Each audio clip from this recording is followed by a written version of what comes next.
They looked like the future, outboards packed with next-generation tech, unleashed during a once-in-a-century boating boom. But beneath the chrome, disaster brewed. 9 engines so plagued by failure that even dealers, desperate for sales, started refusing them. This is the hidden story of pandemic-fueled ambition, untested engineering, and an industry-wide reliability crisis.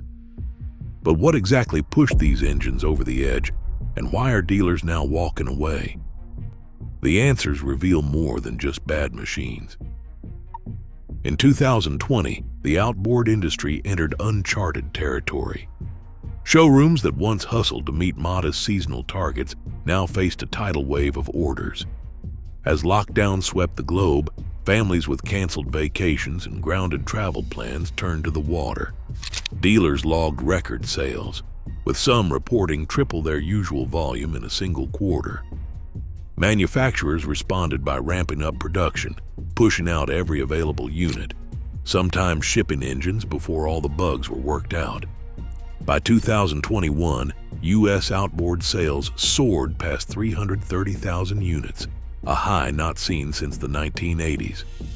Inventory backlogs became the new normal. Dealers, flush with cash and eager to keep pace, placed orders months in advance, betting that the surge would last.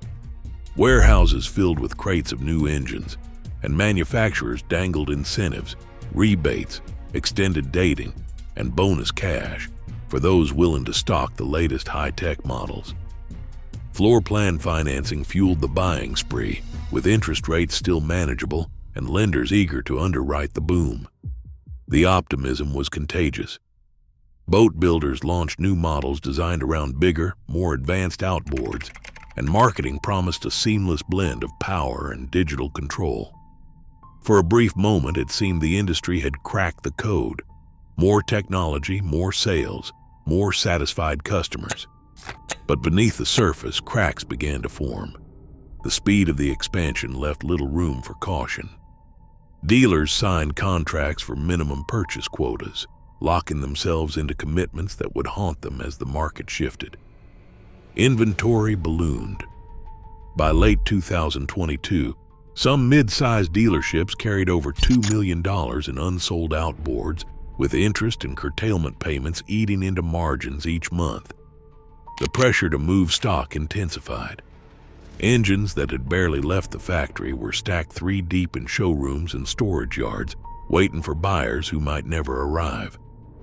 The industry's gamble on endless demand set the stage for a reckoning that would soon hit both dealers and boaters alike. Dealerships that once thrived on a steady churn of inventory now found themselves locked into contracts that favored the factory, not the showroom.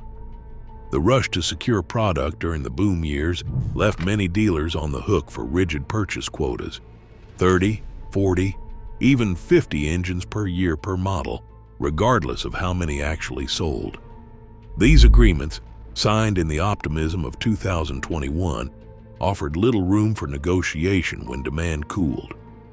As the months dragged on and boats sat unsold, dealers faced mounting interest payments on floor plan loans, with rates climbing from 5% to over 10% by 2024. Every quarter, lenders demanded curtailments, forced principal paydowns on aging stock, tightening the noose on cash flow. Manufacturers, eager to keep production lines humming, dangled short-term incentives, rebates for big orders, deferred interest, and bonus cash for stocking the latest high-output models.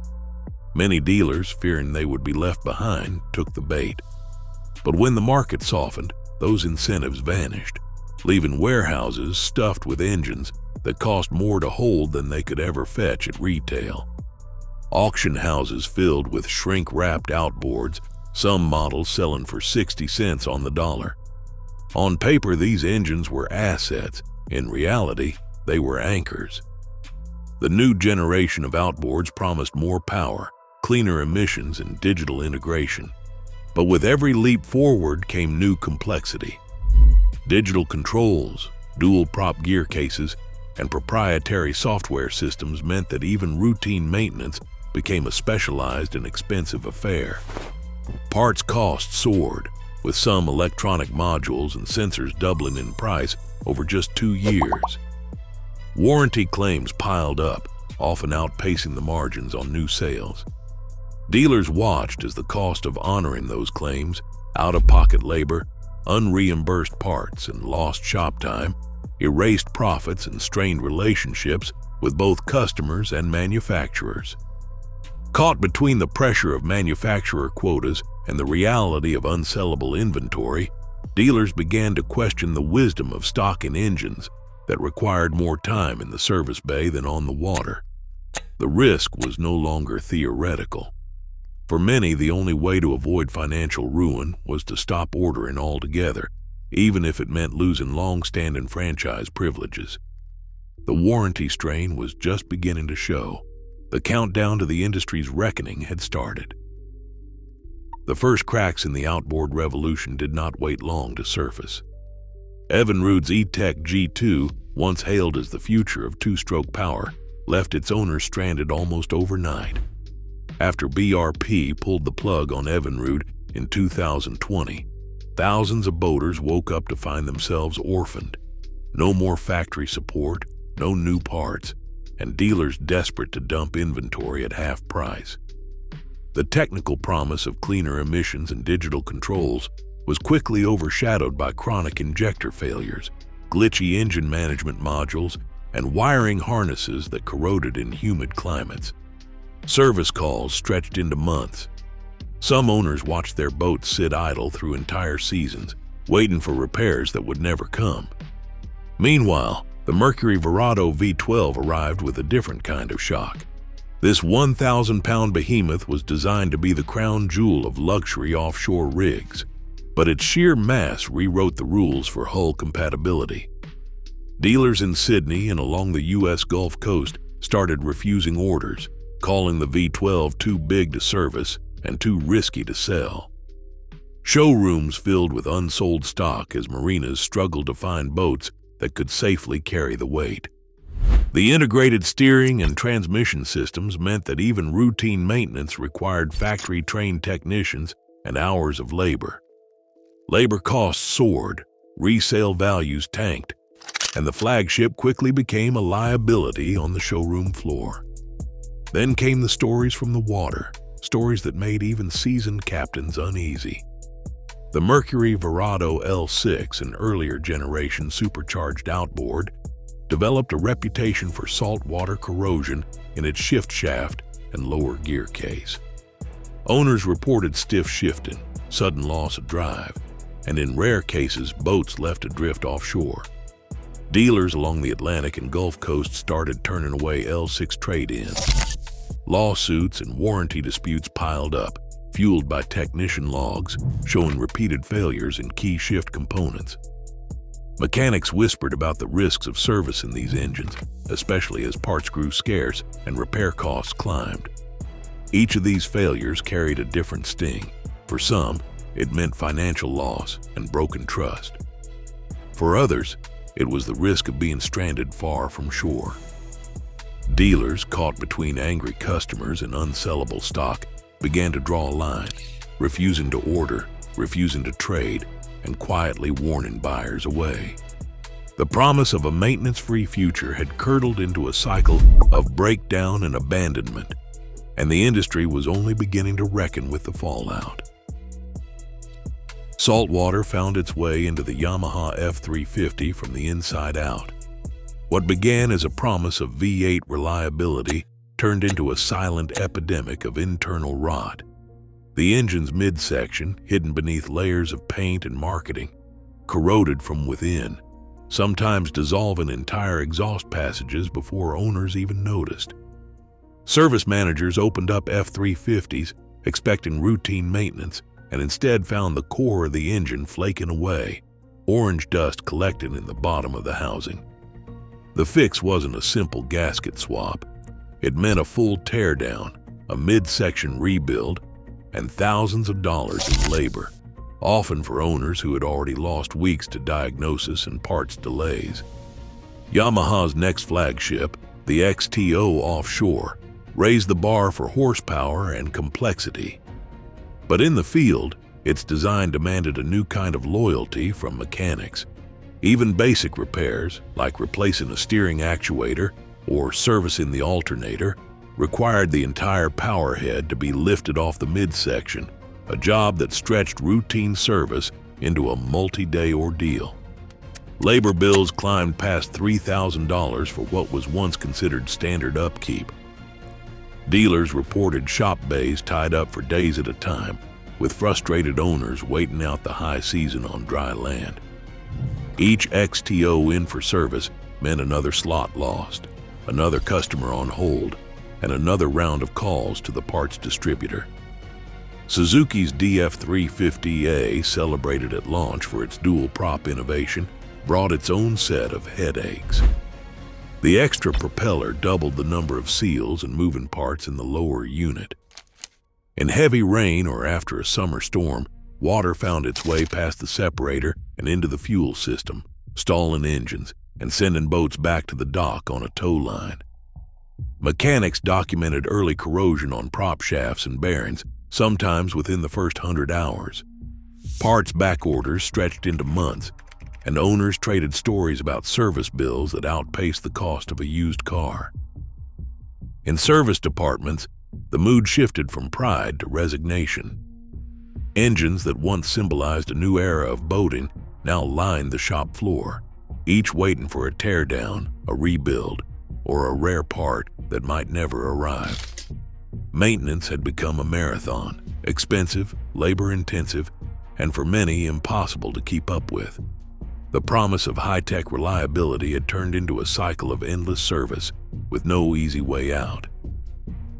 By 2025, the warning signs were impossible to ignore. A major safety recall swept through Honda's BF250 and BF350 lines after shift actuators began failing at sea, triggering sudden gear engagement or total loss of control. Dealerships scrambled as warranty requests mounted, and insurers hiked premiums on boats fitted with the affected engines. Wait times for repairs stretched beyond 6 weeks, leaving owners stranded and used prices in free fall, some dropping by nearly half in a single quarter. The recall's ripple effect reached far beyond Honda. It reminded veteran dealers of the Force Outboards from decades earlier, when chronic failures and parts shortages forced the entire brand onto industry blacklists. That legacy collapse left a permanent scar, teaching dealers to cut their losses early when reliability faltered and support dried up. Yet the new threat wasn't just mechanical, it was digital. The latest generation of outboards arrived with encrypted engine control units locked tight behind proprietary software. For independent mechanics, the message was clear. Without factory credentials, even simple repairs were out of reach. Owners who once relied on trusted local shops now faced a wall of error codes and immobilized engines if the software detected an unauthorized tool. A failed update or battery swap could brick an engine, requiring a new engine control unit at a cost of up to $3,000 and a wait of months for delivery. In 2025, more than 60% of new outboards shipped with these digital locks, according to industry reports. This digital lockdown fueled a growing right to repair crisis. Lawsuits and lobbying efforts mounted as mechanics and owners demanded access to diagnostics and firmware. Manufacturers defended the restrictions, citing emissions compliance and safety. But the practical result was a wave of boats sidelined by software barriers rather than physical breakdowns. Mechanics documented cases where the engine wasn't broken, the software was. For the first time, the threat to boating wasn't just corrosion or a failed part, but a locked system that could turn a $40,000 engine into dead weight overnight. The industry's past failures had come full circle, but now the blockade was invisible, written in code. As the financial fallout loomed, dealers and owners alike faced a new reality. The right to repair was no longer a given, and the future of outboard reliability would be decided as much in the server room as in the shop. A charter captain in the Florida Keys spent his savings on a pair of high-output outboards, drawn in by promises of low maintenance and digital reliability. 2 seasons later, both engines sat silent, waiting for parts that never came. He watched the bookings dry up and the bills pile high.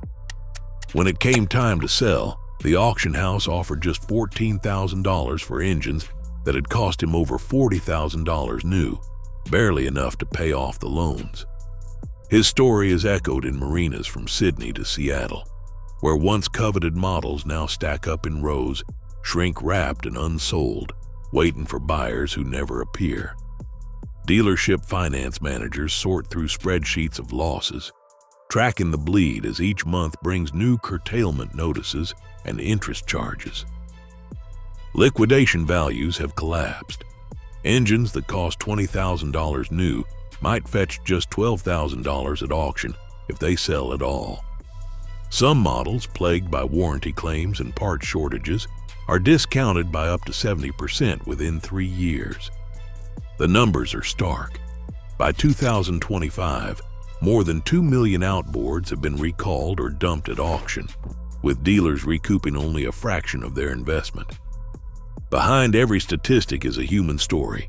A family's ruined fishing season, a charter business shuttered, a dealership forced to close its doors. The cost isn't just measured in dollars lost, but in trust broken and livelihoods erased. For many, the dream of easy boating has turned into a relentless cycle of repairs, write-downs, and regret. Dealers across the country began to push back in ways the industry hadn't seen in decades. In boardrooms and back offices, the language changed, from optimism to survival. Internal policy reviews at major dealer networks laid out new refusal clauses, giving managers the authority to reject shipments of engines with high warranty rates or chronic parts delays. By late 2024, some regional groups in the Southeast and Pacific Northwest formalized blacklists, sending manufacturers written notice that certain models would no longer be accepted, no matter the incentives. Trade associations quietly circulated bulletins warning members about mounting risks. In dealer meetings, finance managers presented spreadsheets showing the true cost of unsellable stock, negative equity on floor plan loans, unreimbursed labor for repeated warranty work, and markdowns that wiped out years of profit. One memo, distributed among a coalition of Gulf Coast dealers, spelled out the new reality. If an engine required more than 3 warranty returns per 20 units sold, it would be dropped from future orders. The refusal wasn't just about technical flaws. It was about protecting the business from financial ruin. Lobbyists representing independent dealers pressed for legislative changes, demanding the right to refuse problematic models without losing franchise protection. Behind closed doors, manufacturers faced mounting pressure to offer buybacks or risk losing entire regions to competitor brands. While rumors swirled about sealed filings and undisclosed warnings, especially in cases like Smith versus Mercury, no court had compelled public disclosure. Still, the collective action of the dealer network sent a clear message. The era of blind loyalty was over. When the people who once championed these engines began to walk away, the collapse was no longer theoretical. It was happening, one refusal letter at a time. Right now, encrypted diagnostics and proprietary parts leave even seasoned mechanics locked out, while unsold engines crowd empty showrooms. As technology races ahead, trust lags further behind. The next breakthrough could restore confidence or deepen the divide between innovation and reliability. Until then, every ignition is a gamble, and every stranded boater is a warning nobody in the industry can afford to ignore.